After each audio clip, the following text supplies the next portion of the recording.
وعلیکم السلام ورحمت الله وبرکاته. د یو ورور دوه پوښتنې کړې دي. یو دا چې جماع له کوروالي نه وروسته ښځه او خاوند دواړه یو ځای لمبلی شي که نه شي لمبلی غسل. او بله پوښتنه یې دا کړې وه چې ښځه او خاوند دواړه په یو ټیکري باندې یا په یو څادر باندې چې هواري کې دواړه منظور باندې کوی شي که نه.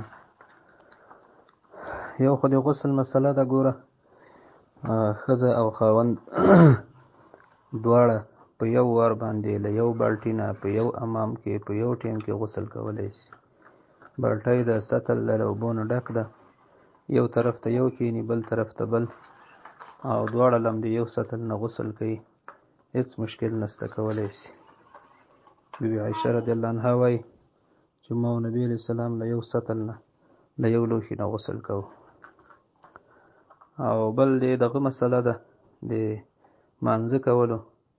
یو ټیکری راواخلي هوارې کې چې لیک داسې ټیکری نه وي لکه ګاچ غوندې چې بیخي نری وي که نه، یو څه ډبلوالی چې ولري لکه پټو غوندې، یعنې جاینماز غوندې دومره ډبلوالی خو چې ولري، بیخي ګاچ غوندې په هغه باندې هم مونځ صحیح ده، خو ښه دا ده چې لږ ډبل وي. نو هوارې کې ښځه او خاوند یو ځای ورباندې مونځ کولی شي، یا د سړي څادر راواخلي هوارې کې مونځ ورباندې کولی شي. دا بعضې زنانهو کې دا خبره خپره شوې ده. ګوره جاینماز باندې مونځ کېږي، هغه د مانځه لپاره انتخاب ده.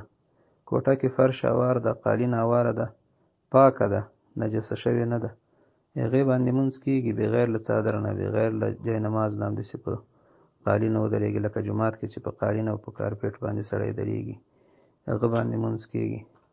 ښځه د خاوند څادر واغوندي، هغه باندې مونځ کوی شي، هغه کې د ټیکري په ځای باندې څادر واغوندي، یا سړی دی د ټیکری په سر کې د څادر په ځای باندې د ښځې ټیکری واغوندي د یخ له وجې، کولی شي، بلکل دې کې مشکل نشته.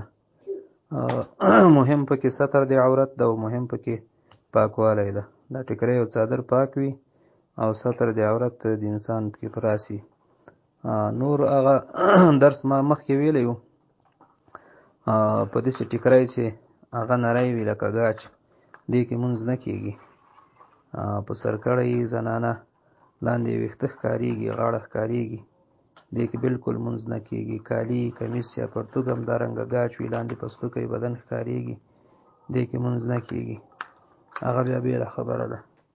او په مځکه باندې چې هر شی هوار کړي، او که بلکل یو شی هم هوار نه کړي خو مځکه پاکه وي، مونځ ورباندې کېږي، مشکل نشته.